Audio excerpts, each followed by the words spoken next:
नमस्कार, स्वागत है आपका आपके अपने चैनल उज्जवल जीके में और मैं हूं सीमा तेजस।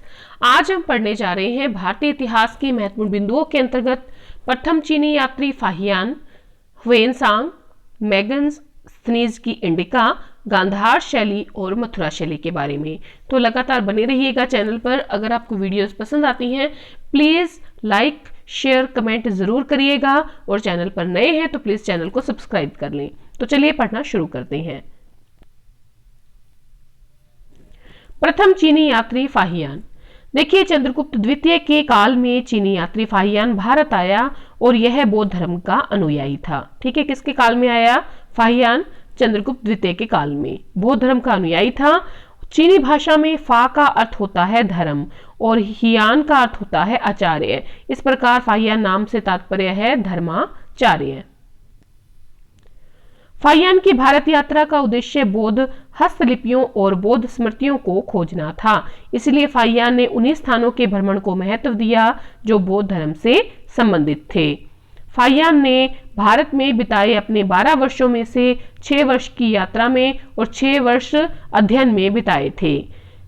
प्रमुख वर्णन मध्य देश ब्राह्मणों का इसने वर्णन किया। फाहियान ने मध्य देश कहा उसने ब्राह्मणों के देश के बारे में कि मध्य देश जो है वो ब्राह्मणों का देश है जहां लोग सुखी हैं और संपन्न हैं और मध्य देश में मृत्युदंड नहीं दिया जाता था, केवल आर्थिक दंड प्रचलित थे। बार बार राजद्रोह के अपराध में केवल दाहिना हाथ काट लिया जाता था। कौन लिखते हैं? फाहियान लिखते हैं। कहां के बारे में? मध्य देश के बारे में। मध्य देश के लोग न तो किसी जीवित प्राणी की हत्या करते हैं, न ही मांस खाते हैं, न मदिरा खाते हैं, न प्याज लहसुन का प्रयोग करते हैं। केवल चांडाल इसके अपवाद थे तथा समाज से बहिष्कृत थे। इस प्रकार चांडालों का विस्तृत वर्णन करने वाला फाहियान प्रथम विदेशी यात्री था। ठीक है, याद रखिएगा, चांडालों का विस्तृत वर्णन करने वाला फाहियान जो है वो पहला विदेशी यात्री था। मध्य देश के लोग सुअर और पक्षियों को नहीं पालते थे, पशुओं का व्यापार भी नहीं करते थे। बाजारों में बुचड़खाने और मदिरालय नहीं थे। ठीक है, बाजारों में बुचड़खाने भी नहीं थे और मदिरालय शराब खाने नहीं थे। मध्य देश के लोग क्रय विक्रय में कौड़ियों का प्रयोग करते थे। मध्य देश में ब्राह्मण धर्म का ही बोलबाला था। तो कौन लिखते हैं इन सब के बारे में? फाहियान। अब बात करेंगे चीनी यात्री ह्वेनसांग की। हर्षवर्धन के समय में विख्यात चीनी यात्री ह्वेनसांग भारत आया था। ह्वेनसांग बौद्ध धर्म के विषय में विस्तृत जानकारी प्राप्त करने के उद्देश्य से 630 ईस्वी में भारत आया और 644 ईस्वी तक भारत में रहा। तो लगभग इसने 6 साल कहां पर शिक्षा ग्रहण की? नालंदा में। ह्वेनसांग सिल्क मार्ग से भारत में हिंदुकुश पर्वत पार करके सबसे पहले कपिशा पहुंचा था। चीन लौटकर उसने पाश्चात्य संसार के लेख सीयू की नामक पुस्तक में तत्कालीन भारतीय समाज महायान बौद्ध धर्मी को, ठीक है, चीन लौटकर उसने अपनी जो रचना थी सीयू की उसके अंतर्गत महायान बौद्ध धर्म के बारे में लिखा था। भारतीय समाज हर्ष को वह शिलादित्य कहता था। उसने सीयू की में हर्षवर्धन को क्या कहा? शिलादित्य। भारत को ब्राह्मणों का देश कहा। जो ह्वेनसांग था अपने साथ भारत से लगभग 150 बुद्ध के अवशेषों के कण, सोने, चांदी और संदल द्वारा बनी हुई बुद्ध की मूर्तियां और 657 पुस्तकों की पांडुलिपियों को ले गया।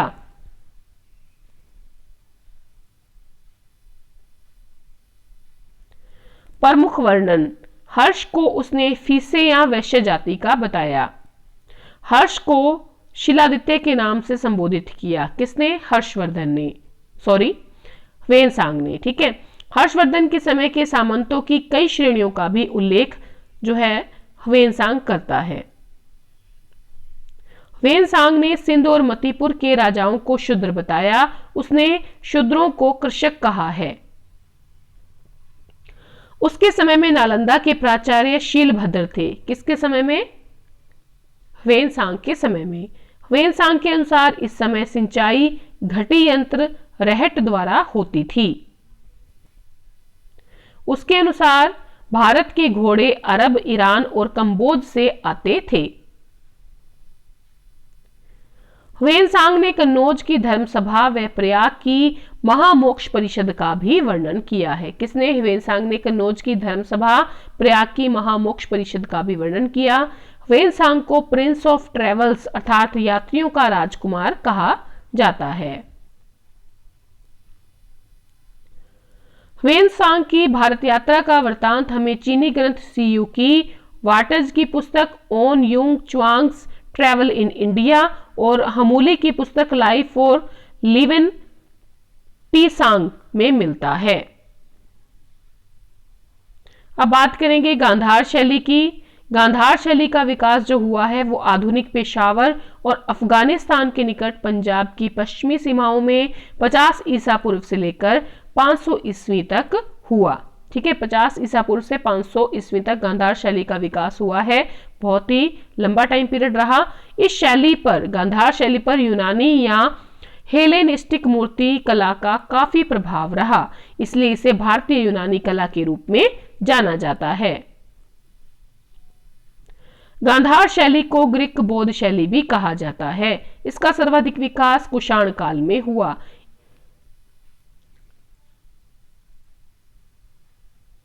गांधार शैली की विषय वस्तु बौद्ध परंपरा से ली गई थी, किंतु निर्माण का ढंग यूनानी था। गांधार शैली की प्रारंभिक बौद्ध मूर्तियों में बुद्ध का मुख ग्रीक देवता अपोलो से मिलता जुलता है। यही कला हद्दा से बामियान और वहां से तुर्किस्तान और चीन पहुंची। गांधार कला के अंतर्गत मूर्तियों में शरीर की आकृति को सर्वथा यथार्थ दिखाने का प्रयत्न किया जाता है। इस रूप में गांधार कला यथार्थवादी थी। गांधार शैली में बुद्ध को योगी मुद्रा में बैठे हुए दिखाया गया है। बहुत ही कम आभूषण धारण किए होते हैं। उनको लहराते बालों के साथ आध्यात्मिक मुद्रा में दिखाया गया है। आंखें ऐसी बंद हैं जैसे कि ध्यान मुद्रा में हो और इनके सर पर जटा या उभार को दिखाया गया है। यह बुद्ध की सर्वज्ञता को दर्शाता है।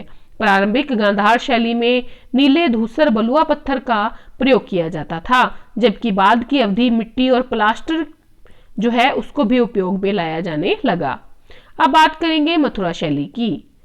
जैन धर्म के अनुयायियों ने मथुरा में मूर्तिकला की एक शैली को प्रश्रय दिया, जहां शिल्पियों ने महावीर की एक मूर्ति बनाई। यह मथुरा कला के नाम से या मथुरा शैली के नाम से प्रसिद्ध हुई। कालांतर में कुषाण शासकों का प्रश्रय पाकर यह फली फूली। जो मथुरा शैली है ये बाह्य संस्कृतियों से प्रभावित नहीं थी और स्वदेशी शैली के रूप में विकसित हुई थी। मथुरा शैली की मूर्तियों को चित्तीदार लाल बलुआ पत्थर का उपयोग करके बनाया गया था।